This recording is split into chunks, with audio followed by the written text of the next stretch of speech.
नमस्कार मित्रों, जीडी गुरु चैनल पर आप सभी का स्वागत है। अब हम आज माघ मातम्य का 18वां अध्याय श्रवण करेंगे। कांचन मालिनी ने कहा, हे राक्षस, मैंने तुम्हारे पूछने पर यह इतिहास तुझे सुना दिया है। अब मेरी शंका मिटाने को तुम भी अपना पूर्व इतिहास सुनाओ। किस पापी कर्म के प्रभाव से तुमको यह भयंकर योनि प्राप्त हुई है।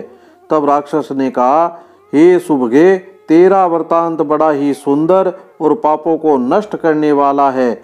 उसे सुनकर मेरे मन को बड़ी शांति प्राप्त हुई है। हे सुलोचने, वास्तव में तूने मुझे वह कल्याणकारी मार्ग बताया है जिसका बदला मैं नहीं चुका सकता। निश्चय ही तू मेरा उद्धार करने को ही जन्मी है। मैं तुझसे कुछ नहीं छिपाऊंगा और अपने दुष्कर्मों को तुझे अवश्य बताऊंगा। हे भद्रे, प्राचीन काल में मैं काशी नामक पवित्र नगरी में रहने वाला एक ब्राह्मण था। मैं उत्तम कुल में जन्मा था। मुझे वेद का अनंत ज्ञान था, अतः उस नगरी में मेरी बहुत प्रतिष्ठा थी। इतना ज्ञानी और विद्वान होते हुए भी मेरी बुद्धि खराब हो गई। लोभ के वशीभूत होकर मैंने नीच कर्म प्रारंभ कर दिए।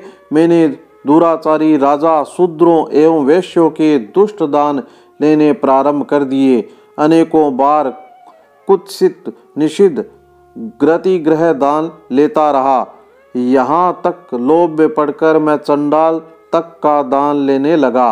लोभी प्रवृत्ति के कारण मैंने वे सभी पाप कर डाले जिनको करना कोई पसंद नहीं करता है। हे देवी, तीर्थों का प्रभाव भी अनोखा है।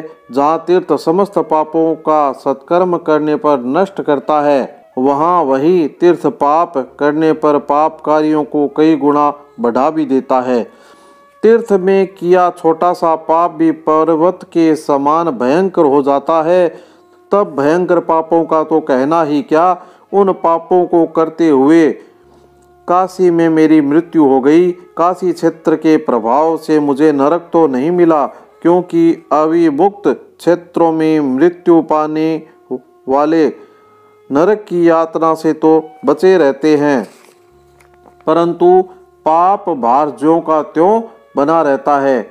उसी प्रकार मैं नरक में न जाकर इस पर्वत पर कुरूप राक्षस योनि को प्राप्त हुआ हूँ।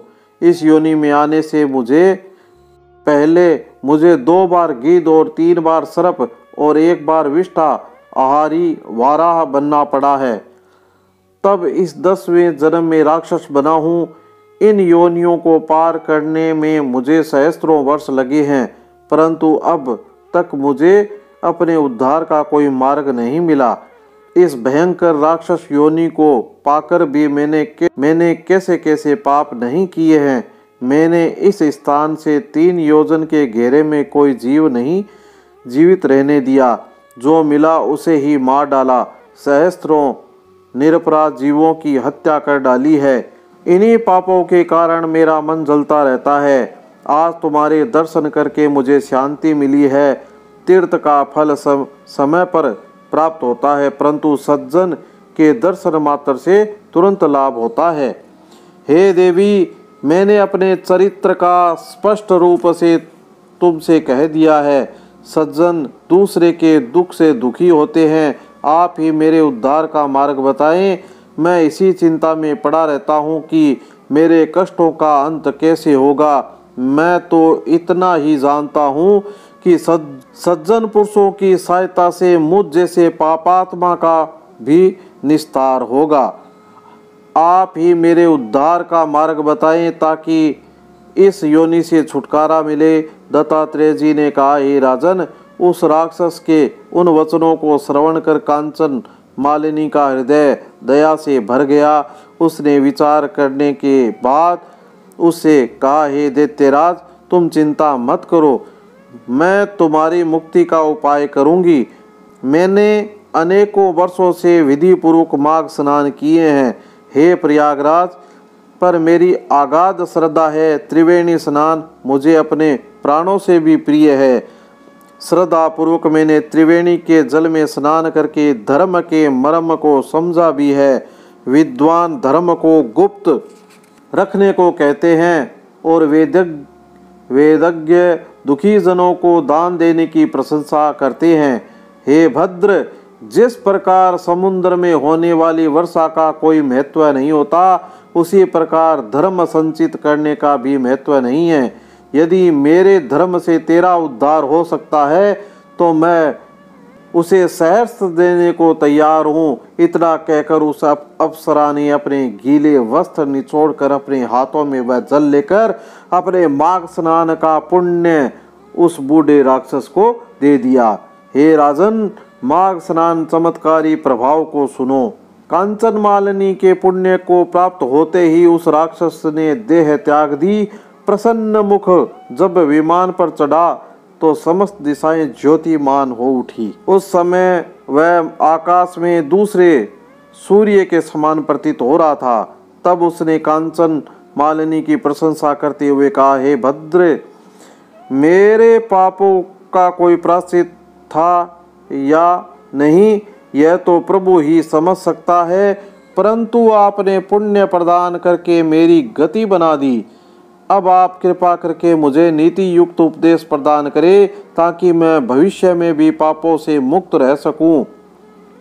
उसके इन वचनों को सुनकर कांचन मालिनी ने कहा, संसार में धर्म श्रेष्ठ है, अहिंसा श्रेष्ठ धर्म है, साधु संतों की सेवा, सज्जन समागम, कामदेव का हनन, पर निंदा का त्याग, सत्य भाषण और भगवान विष्णु और शंकर की आराधना प्राणी का कल्याण करने वाले हैं।